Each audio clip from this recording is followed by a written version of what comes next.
Kita ketemu lagi dalam seri memahami dunia perjanjian baru. Hari ini kita akan melanjutkan pembahasan kita dengan membahas beberapa topik yang signifikan di dalam kita mengerti dunia perjanjian baru. Ada beberapa hal yang kita perlu pahami, perlu perdalam supaya kita mengerti bagaimana kita harus memahami konsep-konsep tersebut bukan di dalam kacamata dunia modern tetapi dalam kacamata para penulis Alkitab yang hidup di dalam era abad pertama Masehi. Hal pertama yang ingin saya diskusikan adalah sebuah terminologi yaitu kerugma. Nah, apakah itu kerugma?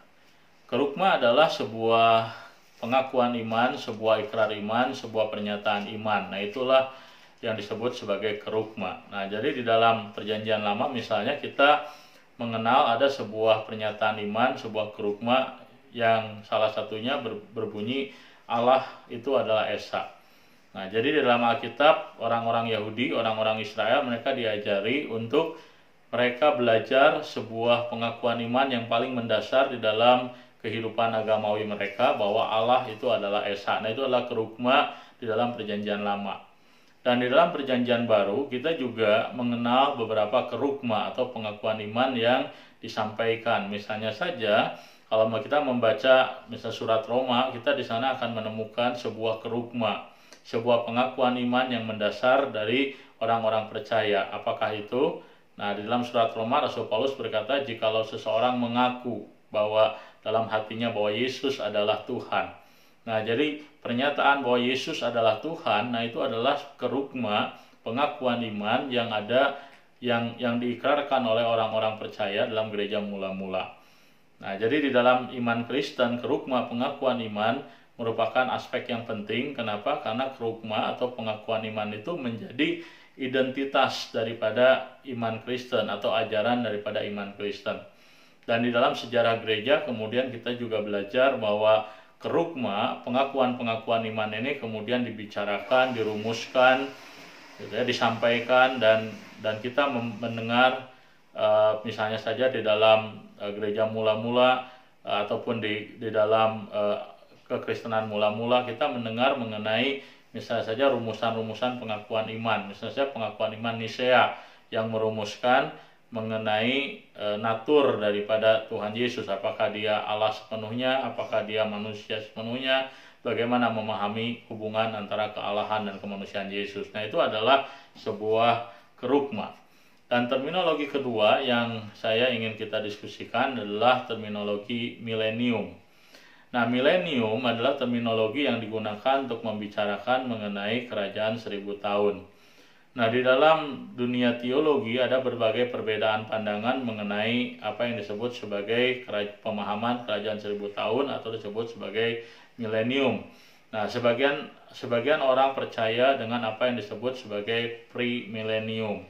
Ada juga yang percaya dengan post-millennium atau juga ada yang percaya dengan a-millennium. Nah, ini berbicara soal kapankah kerajaan Allah memerintah selama 1000 tahun. Nah, jadi di dalam kitab Wahyu memang kita di sana banyak menemukan berbagai keterangan mengenai pemerintahan Allah dalam dunia ini. Dan salah satu pokok ajaran yang signifikan di dalam kitab Wahyu adalah dikatakan ada satu masa di mana Tuhan memerintah selama 1000 tahun. Nah, pertanyaannya, Tuhan memerintah selama 1000 tahun itu kapan? Apakah Tuhan memerintah selama 1000 tahun? Itu adalah ketika Tuhan datang pertama kali sampai dengan Tuhan datang yang kedua kali. Itukah yang dimaksudkan dengan pemerintahan 1000 tahun? Nah, jadi pemerintahan 1000 tahun bukan menunjuk kepada masa waktu 1000 tahun, tapi ini menunjuk kepada masa waktu yang lengkap dari Tuhan datang yang pertama sampai dengan Tuhan datang yang kedua kali. Ataukah sebagian orang percaya bahwa masa 1000 tahun itu menunjuk kepada masa sebelum kedatangan Tuhan yang kedua, itulah yang disebut sebagai premillennium. Bagaimana Tuhan datang, bagaimana kerajaan 1000 tahun mengawali ataupun terjadi sebelum kedatangan Tuhan yang kedua ataukah sesudahnya. Nah, memang berbagai pandangan berbeda boleh diajukan mengenai arti daripada milenium, tetapi yang pasti perbedaan pandangan tersebut sesungguhnya tetap ada sesuatu yang yang sama di antara perbedaan pendapat tersebut, apakah itu bahwa milenium mengajarkan bahwa Allah terlibat dalam sejarah kehidupan manusia, bahwa di dalam segala situasi kondisi yang ada, di dalam segala tanda-tanda akhir zaman yang semakin hari semakin memuncak, penyesatan, penderitaan, bencana, dan lain sebagainya, ternyata Allah tidak tinggal diam. Dia intervensi, dia hadir, dia menguasai sejarah manusia. Nah, itulah sesungguhnya poin utama daripada pokok ajaran tentang milenium, bahwa Allah hadir di dalam sejarah umat manusia. Nah, itu terminologi kedua yang kita dapat bahas. Dan terminologi ketiga yang kita bisa diskusikan adalah terminologi mengenai parabel. Nah, apakah itu parabel? Nah, dalam bahasa Indonesia, parabel secara sederhana diartikan sebagai perumpamaan-perumpamaan Yesus.